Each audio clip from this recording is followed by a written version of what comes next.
Welcome. I am so excited you're here today.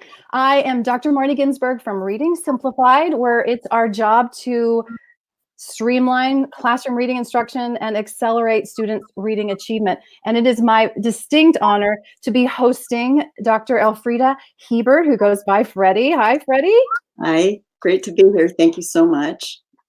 This is such a treat, you guys. If you knew how much I've been following her work since I was doing doctoral studies, you would know why I'm so excited. And I think you'll be excited too, as well, when you hear about her background and you hear what she's bringing to the table today. And as always here at Reading Simplified, we're going to be giving away some prizes. So make sure you say hello, type in your ahas, hashtag aha with something new or something you totally agree with. And you'll be entered into a prize to win one of 3 copies of her book that she's giving away. We'll be talking about this tonight. So that's what's going on in the comments if you see that happening. But what's going on tonight? What is this vocabulary revolution that is in the headline? Well, Dr. Hiebert is going to share that with us tonight, but I wanted just to put a little background to this. If you think about our mission field, so to speak, of all those students, some come to us with much fewer resources in terms of money. But maybe the next biggest gap that we experience as educators with our students, besides after money, and is access to not just money, but access to words, the quick access to their meanings, lots of them, and how they're connected. And this is something that Freddy has been investigating in depth, and she knows a much faster and more effective way to bridge that gap so that the folks that are highly resourced and the folks that are less resourced may both grow greatly in their vocabulary instruction and vocabulary knowledge, I should say. So that is why it's a super big treat to be bringing this topic to you. I bet you are concerned about vocabulary, but you're probably also maybe overwhelmed by the thought of how to pull it off. So why are we bringing here Dr. Freddy Hiebert? She is a prolific reading researcher and literacy leader. And as I said, she's had a huge influence on the development of my thinking here at Reading Simplified. And she was just a wee lass of, I think, 6 maybe, when she helped co-write this Becoming a Nation of Readers, which is probably one of the most influential documents in reading research from the 80s. And she's been going strong ever since. Now she's the president and CEO of Text Project, which has such an amazing wealth of resources. That's my #1 goal after getting her main idea out today, is to have everybody go over to her website, Text Project, because she's taking the dense ideas of research, making it more palatable and understandable for those of us who don't have time to get all of the nuances of research, and then also giving us resources for our classrooms. So that's why I'm really excited to share tonight with you Freddy and her new ideas about how to make vocabulary work. Her book is called Teaching Words and How They Work, Small Changes for Big Vocabulary Results. And that's exactly what we're always looking for here at Reading Simplified. We want to streamline things. She's got the small changes that will make the big change for our students. So without further ado, Freddy, thank you so much for being here. What would you like to fill in the blanks with, or tell folks a little bit about you that I didn't quite say, or what is it that's that you'd like to share as a little bit of an introduction tonight? Well, I've been in education a long time. So I actually started teaching 50 years ago. Ooh. Here in the state of California. I live in California, and I've been a teacher, educator, and a researcher, as you said, for a pretty long time in some great places like Colorado, in Michigan, and now I'm based in California running Text Project. Mm-hmm.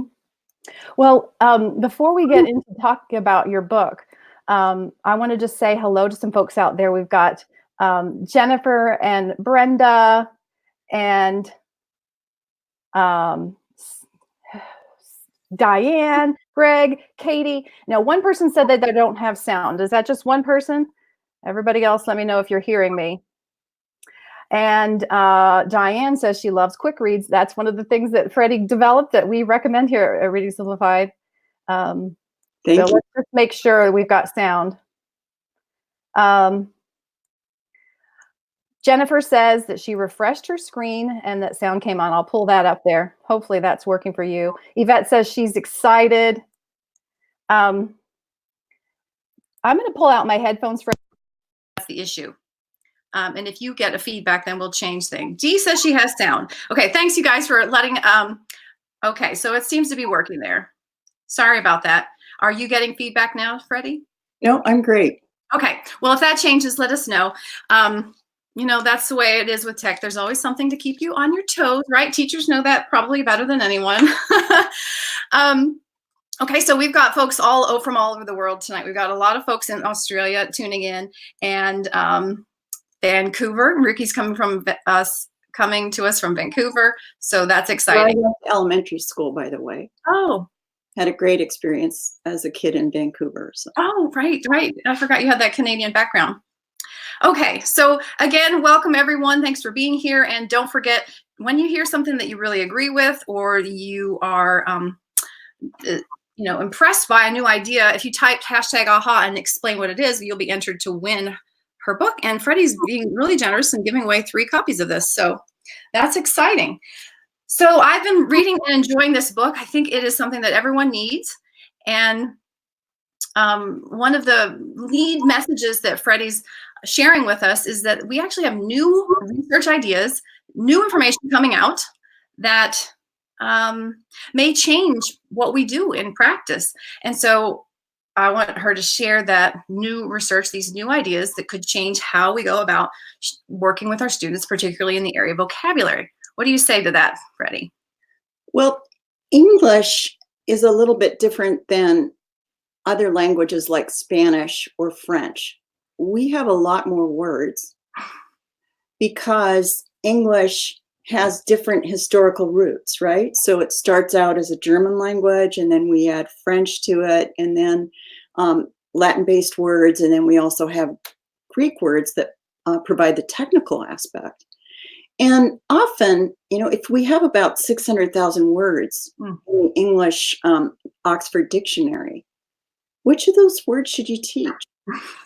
And ever since the basal readers started in the 1930s, what we've done is really taken 5 to 8 words from different stories.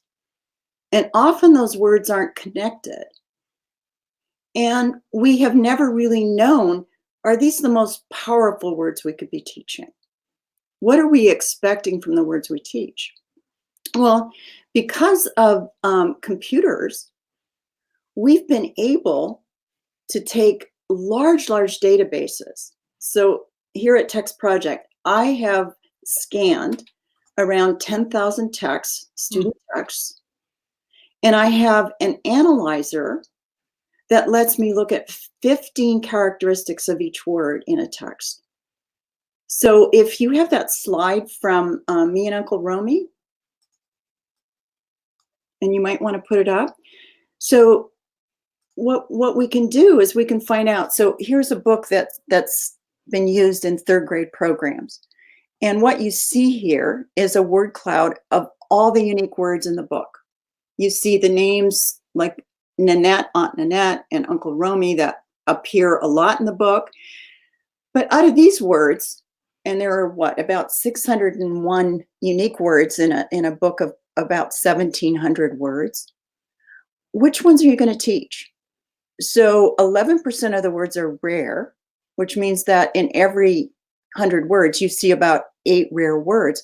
But just because it's rare doesn't mean you aren't going to know it. Okay. So if you go to the next slide, you actually see what is typically done. So these are 2 different core reading programs. Both had the same text at grade 3.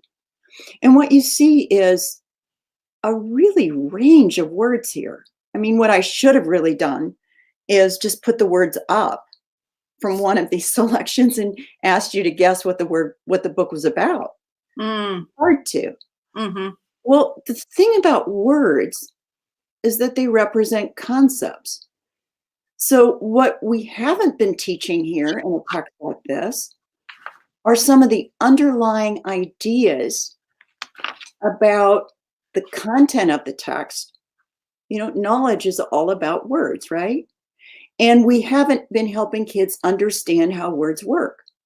I mean, some of these words, like a word like cardboard or a word like yanked, are going to be pretty easy to figure out. You probably don't need a half hour or 15-minute lesson on the word yanked or even smeared. So this new work that lets us look at the distributions of words in thousands of texts, and in a nanosecond, I can get the information on all the words in a book like this. And we can now start clustering the words together.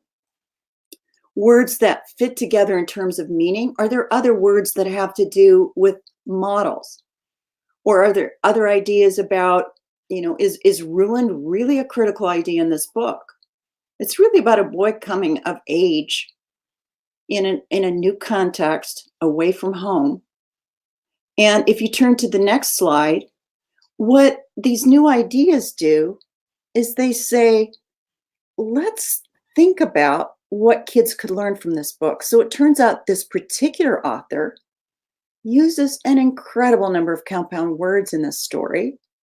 Compound words that have to do with the context and the things this boy James is seeing when he comes to Harlem, when he comes to New York City to visit his aunt and uncle. Okay, that's a really different notion than just picking kind of these words that I've never known how they picked them. Okay, so what I'm saying is that as a result of computers, we know more about words. I can tell you which of these words are actually predicted to have been in kids' oral language by the point they see it in text. I can tell you about which words have rich morphological families. And we can start clustering words according to different ideas of things that happen in books. So if you go to the next, just click the next slide, another part of the book that you might deal with, and often we don't really do a lot with proper nouns. And it turns out proper nouns are really prominent in books. In our last study of the rare words in books, we find about 30% of the rare words are actually proper nouns. Mm-hmm. So we could actually be teaching kids here about what some of the features of this city, a city that's important, right, in the United States, Penn Station, Harlem, Statue of Liberty, and so on. So I'm just saying we have some choices as a result of this digitization that helps us help kids know about words, but also retain some knowledge. Okay, so one of the big findings in research is that what you know about a topic influences how well you comprehend. So rather than doing all these kind of random words and random topics, what we want to be doing is building bodies of knowledge. We don't know exactly, I'm not suggesting there have to be precise bodies of knowledge, like these are the only bodies of knowledge you can have in third grade. That's not what I'm suggesting. I'm saying we have to teach kids to learn things from text. And the words are what represents that knowledge. So I hope that gave folks an idea why we know new things. Exactly. A lot of folks are saying, yeah, I've always wondered how they picked words. And a lot of folks are really drawn to this idea of clustering words. So can you tell us more about your work with word families? You talk about that in this new book of yours, Teaching Words and How They Work. But I bet that information about word families and just the numbers of them and that's new information and might help teachers get their head around how this might be a better way than picking 5 to 8 words randomly from a text. Well, let's go back to those random words. If you can go back to that slide. So the thing about words is that they're in networks. One kind of network are morphological families. We call those word families. So, for example, glorious is part of a word family with glory. And that's an important part, or cardboard, right? Is part of a word family with board, like whiteboard or blackboard or whatever. And we maybe have cardboard box, or, well, that would be um, a phrase. But words are in conceptual groups. They're in morphological groups where there's some part of a meaning unit. And in fact, the work that I've been doing, I took all the Common Core state standards exemplars that the Common Core developers believed were exemplars. We could ask lots of questions about that, but that's not our topic today. But I took all those texts, had them scanned, and I asked, what vocabulary accounts for the majority of the words in those books? And it turns out there are 2,500 word families. And the word families aren't any surprise early on. Yes, the Dolch words are there. And there are words like modeled as part of it. A lot of the words that are in the 2,500 words, word families, are words that have multiple meanings. They serve different functions. Okay, so a word like concerned, concerning, concerned is another example of what you'd see in a morphological family. So I don't think that there's one single way to teach vocabulary, but there is a stance toward teaching. And what I'm saying is it's not a wordless perspective, a word list, not wordless, a word list perspective, but a word network perspective. And the networks can be morphological families.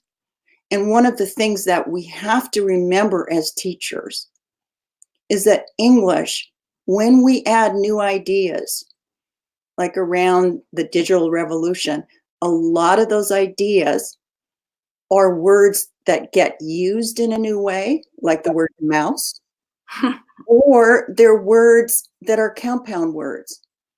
Okay, so these 2,500 families, they do a lot of heavy lifting. Like the word model can mean a lot of different things.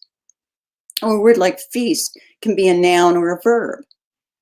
So what I'm saying is we want to teach kids about those systems of morphology, and we don't have time tonight to go into the different systems, but the words that come from the Anglo-Saxon base have a different kind of system. They're the ones that make all the compound words. And then the words from the French Latin system have a different kind of morphology. Those would be like the derivations, prefixes and suffixes.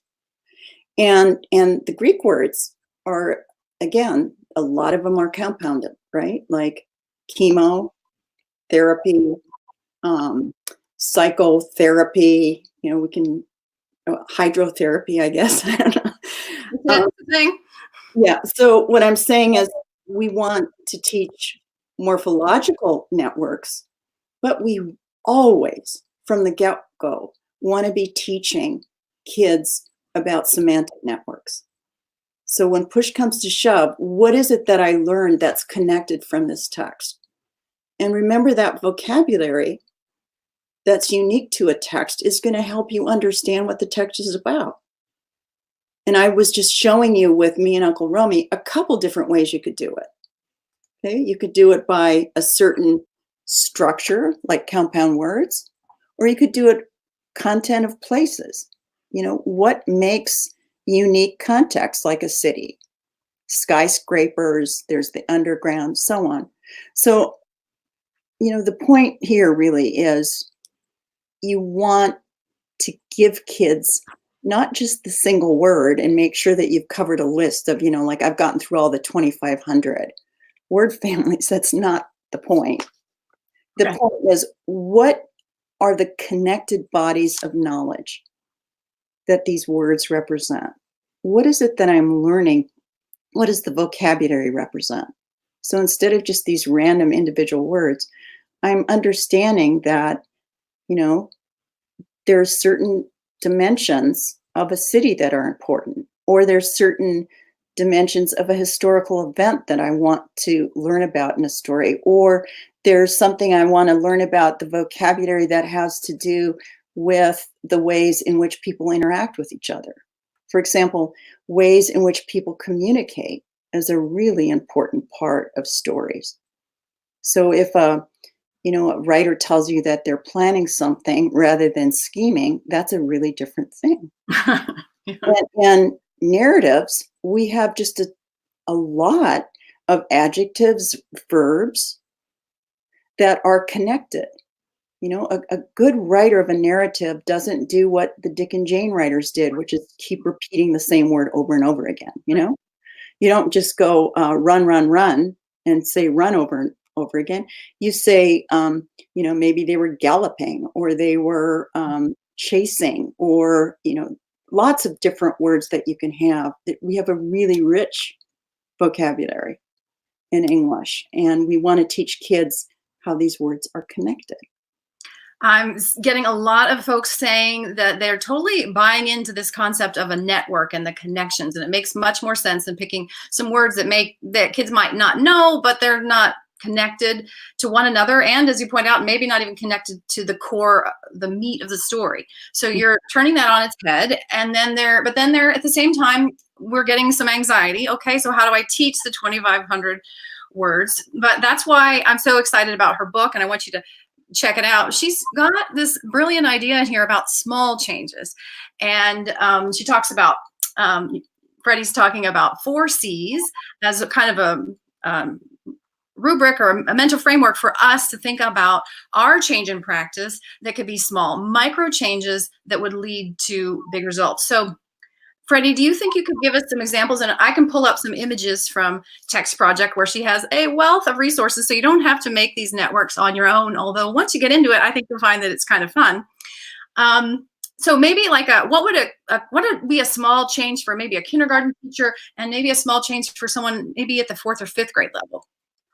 Well, one of the small changes is ensuring that kids do an extensive amount of reading.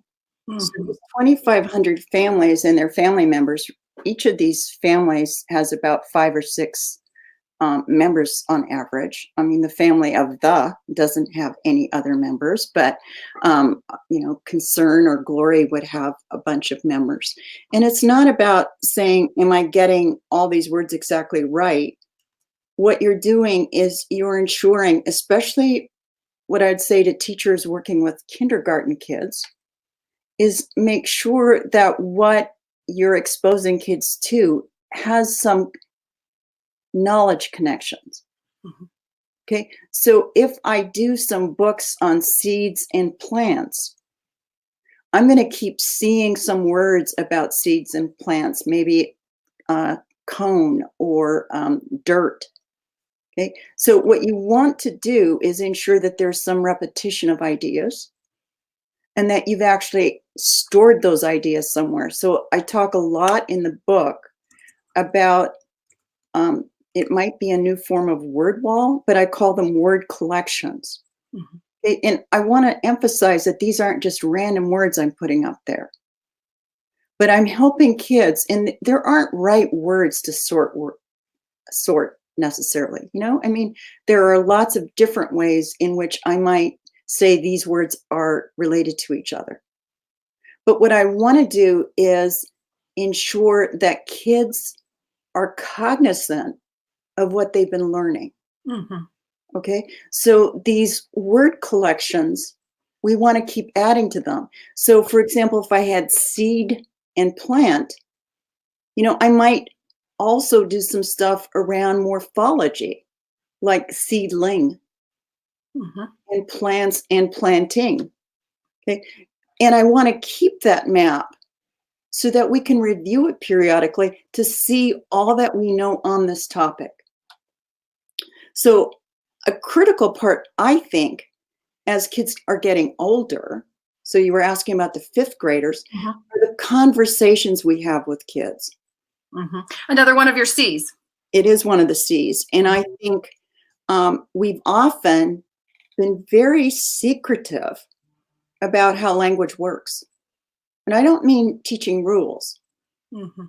but we haven't talked about the fact that, a lot of words in English have a lot of different meanings.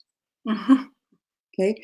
And by the way, this is just a little hack for, and the Australians might not understand this, or the Canadians, but we're coming into testing season in the United States. And some people spend a lot of time thinking about how they can support their kids. And one of the things I'm going to recommend is let your kids know that, about 90 to 95% of the words they see in text keep happening over and over again. Mm. Okay, that's the 2,500 families. That's what we saw in the Common Core analysis. Okay, so when you get to a task on a new text, whether you're reading it independently or whether you're doing it as part of an assessment, be ready. And fifth graders and third graders and fourth graders, they need to know this. Be ready for about 3 to 4 words you probably haven't seen before in a passage. And it's likely that these words are going to be connected to each other. But because we do a lot of reading in our class, that means you've had a lot of experience becoming flexible with the meanings of all these words that keep appearing. And you'll be able to, with the great decoding that your teacher learned from Reading Simplified, to be able to figure out the new words in the context of text. So just because it's a new word doesn't mean you can't figure it out.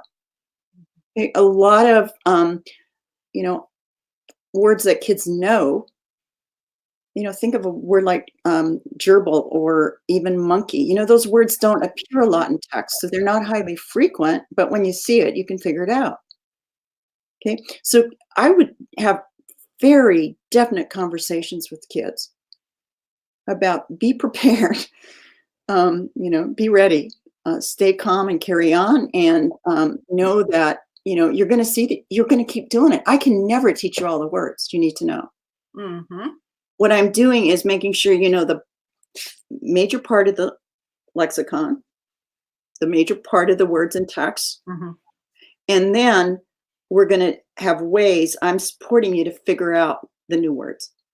Okay, but when you're on your own, okay, they're going to likely be clustered to the topic. You can use the context, so on.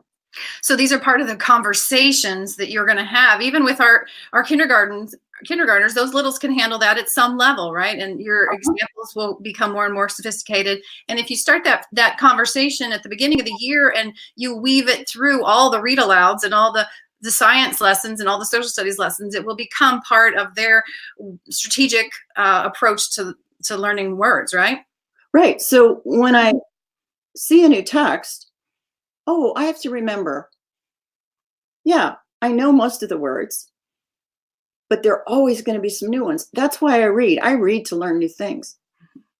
Okay. And I also want to periodically be reviewing in my little notebook or the class collection. I want to be reviewing what I've been learning. So I know about these topics.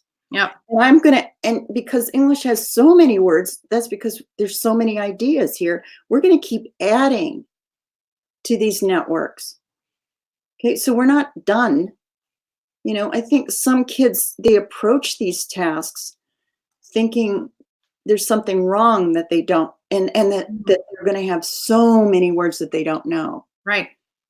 But that isn't the case. I mean, if you go back to that, the diagram where I showed the rare words in this text. If you go to the next one, I mean, if you look at some of those, like postcards, peanuts, Subway, those are rare words. Wow. Stickball. And do you notice this author just uses an incredible number of compound words, which is, we want to start looking at the kind of styles of writers, right? So it's not that you can't figure these out or that the words aren't in your vocabulary. But what you need to do is you need to be flexible and ready for that.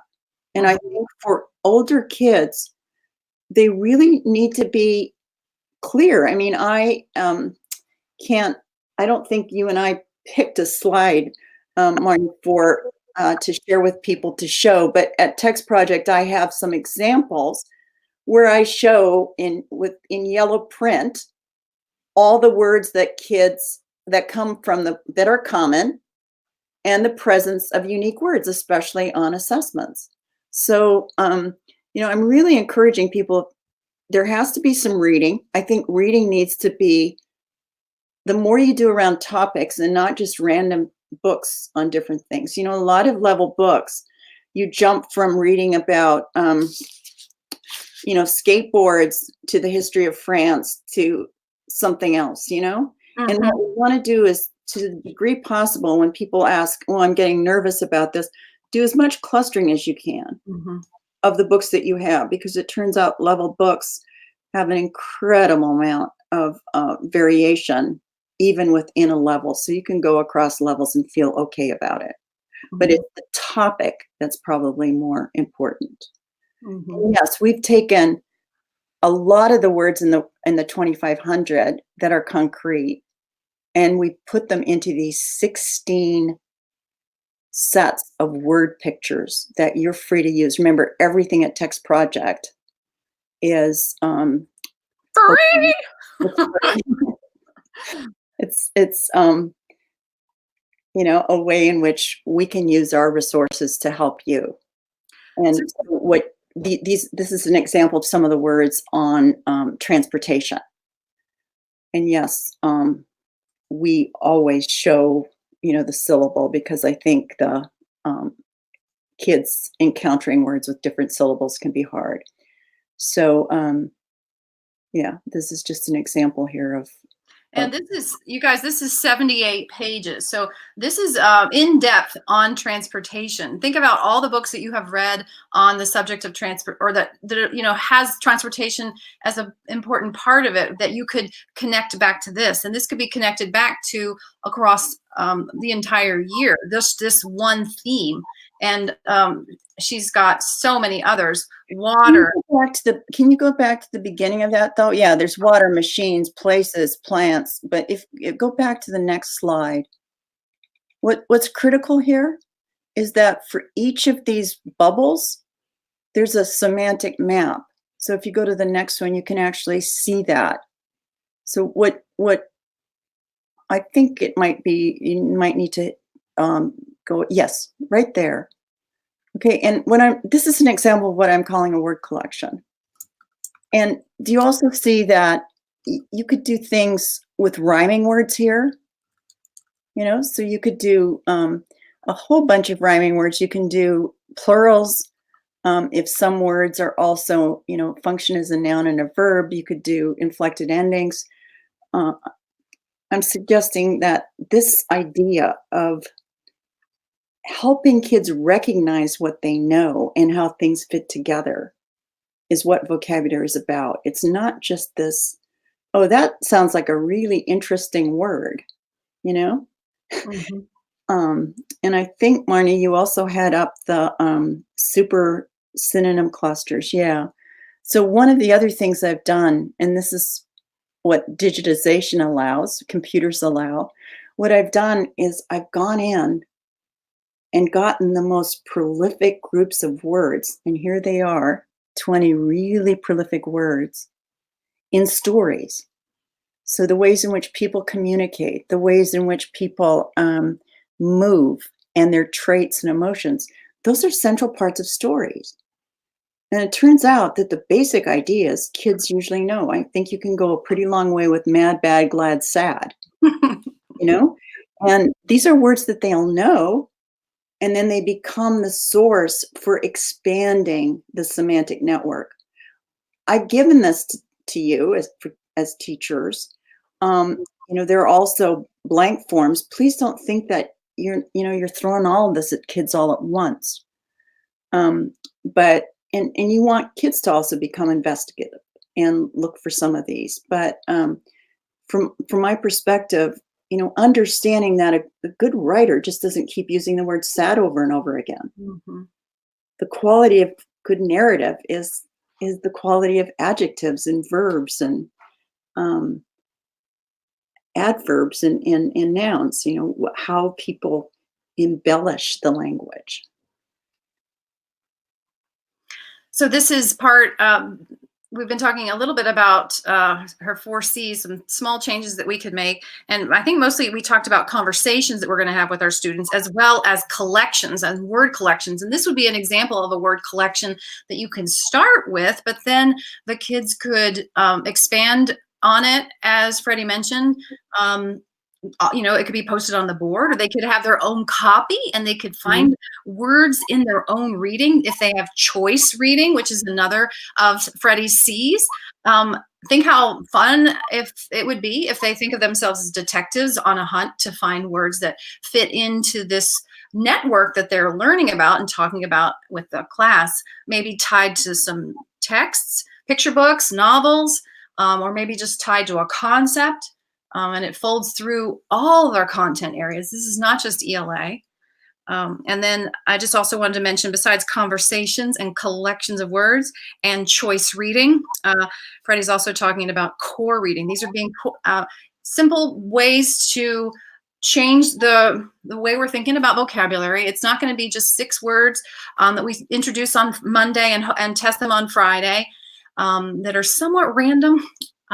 Or just plucked from a book because they're hard, but they're going to be more meaningful. They're going to be connected, and we're going to be discussing them, and they're going to be things that the teacher's leading with, and then also sounds like we're going to let our kids lead with it. So everyone's excited about text projects. So I have talked about that here before. Greg is our helper in the Philippines, and he's going to be picking the person who's going to, the 3 people that are going to win the copy of Freddie's new book tonight. But we've listed before on our blog at Reading Simplified some resources for vocabulary, and Freddie's was my favorite. Text project is just unbelievable, the resources here. And instead of getting overwhelmed, though, we want you guys to think about what would be my small change. So Greg, if you can put in some of the links for those Reading Simplified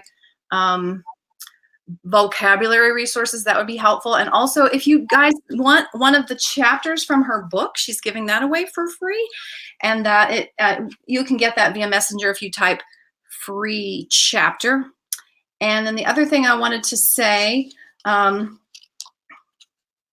just blanked on what I was thinking about. Oh, okay. So I think we should probably get close to the end and pick our winners soon, but I wanted to not leave without giving you a chance, Freddie, to kind of give teachers one direction. You've talked about a lot of things that may be blowing their mind, and it is kind of revolutionary, which is why we titled it this way.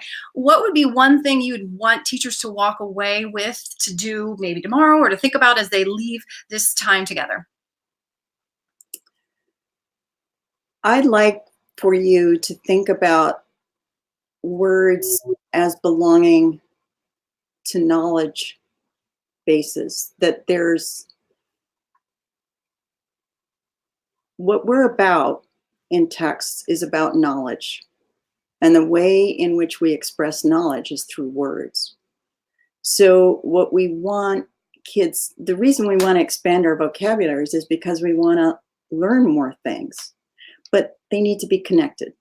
So if you could walk away with one thing, I think some of those networks in the word pictures would be what I'd really recommend. You know, starting with some concrete things that kids know about. They can add things, you know, animals for younger kids is just an incredible resource. And one of the word pictures is about animals. Their places, their roles of people are really important in stories. So I'd really recommend to people that, you know, I think when people hear about morphology, they start thinking, oh, I have to teach in these groups of words, you know, with a similar meaning.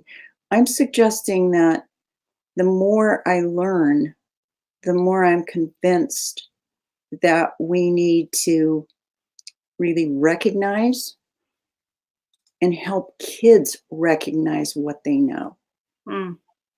Okay, so I think some of these semantic maps can really do that. To help you recognize what it is that I know and I've learned. And I'd also throw in that expectation. Keep remembering, you're a good reader, and you're always going to keep finding new words. because we just have so many. And I don't think we've actually shared that with kids. Mm-hmm. Which is something that you're kind of hinting at here with these type of super synonyms. They know the word sad. Let's learn some other cool words for sad. And here, particularly for any of our English language learners who know Spanish, you've even gotten the Spanish connection of the words that are connected to sad. And they might know unhappy and sorry and terrible. They know some of these. Yay, let's see how we can expand on that. And let's see how sorrow is really big sad. And yeah, so that's neat. There is this persistent question. If we can just take one more thing, Freddy, and see if you can give like an idea for a lesson. She's already talked about conversations and collections. So what might a little, like, say, I think a lot of times you're talking about in your book using picture books or novels. What would be a lesson, like an intro to a book or something that you do right in the middle of a book that would be something that people could walk away with as an example of these networks? I think the example that I gave with me and Uncle Romy, we'll pull that up, is one, is a good one. So this is an author who is describing, this is really interesting actually, because they're describing an artist who does a lot of collage. So if you go a couple slides further. So it's an artist who puts things together. And it turns out that this writer is using a lot of words, right, that are kind of connected together. So that I think really actually ties in so beautifully with this story. So I want to suggest to folks, there aren't right answers here. It's getting kids to think about it. And the thing that I want to do is leave them with many more. I don't have to teach each of these words directly. I don't have to do a whole song and dance about, how is an underground different than a doorway or whatever. We've had these little metrics that we follow through in lessons. What I want to do is start saying, look at all the ideas in this book. That's pretty amazing. So it's not only is it going to build the networks and build our students' knowledge of what they already know and make their confidence, it's also kind of more honoring the intent of the author, isn't it? Yeah, I love it. Well, people are really excited about what you're presenting. I know they're going to be digging deep into your book. Greg, have you given us our winners yet? I should have made it more clear. We need to get those winners because we're going to announce it before we go. People are typing text project. They know, and Dee says it looks amazing. Thank you, Dee. She's not the only one, but we'll wait for Greg's winners to see who's going to get a copy of this Teaching Words and How They Work, Small Changes for Big Vocabulary Results. If you teach, and by the way, the chapter, I picked my favorite chapter. Well, there are a lot, I guess all of them are, but all of your children are favorites. The chapter is called Remixing and Recycling Words. So the point is that we do, compounding is remixing and recycling is when we use mouse in a new way. And we do a lot of that. Language is really great. By the way, at Text Project, I also have these, a series called The Stories of Words. So it's about how words came to be. Like what words came into English from the indigenous people in North America, for example. And Marnie, somebody's going to send me addresses for these people, right? Yes, we'll take care of that. Yeah. I can't just throw them out and, okay. We'll get you addresses. Okay, so Greg's got us our first winner, but we need two more, Greg. Normally we only have one, so I might have thrown him for a curve. Yeah, we'll get the folks. If you are a winner, congratulations to Anita. She's won before, I think. So she's just really got the Reading Simplified good fortune. So make sure you check your messenger and Greg will snag your snail mail address because these can't come digitally. And yeah, Pamela says she's excited to read this book. And Laura says, thank you. Looking forward to taking small steps to how I teach and present vocabulary.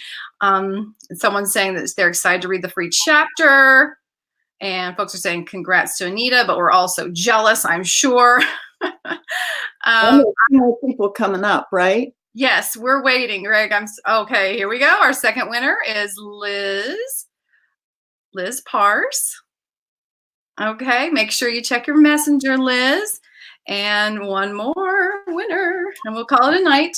You guys, we usually go here live on Tuesdays at 8 p.m. Eastern on Facebook with trainings on how to improve your reading instruction. And Mim's getting one. Woohoo! So Mim Blake, she is a big Reading Simplified booster, so she totally deserves one. Ricky wants to know, where can you get the book, Freddie, if you weren't lucky enough to win?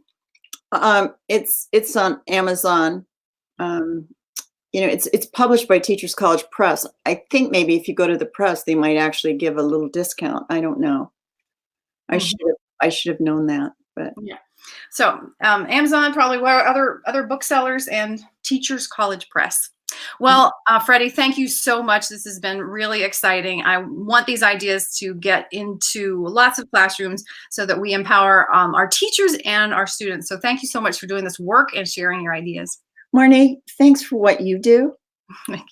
And Marnie and I have just had some great conversations to get ready for this. I feel like I have a new best friend, and thanks a lot for giving me this opportunity. It's been great. Thank you. My honor. Okay. Good night, everyone.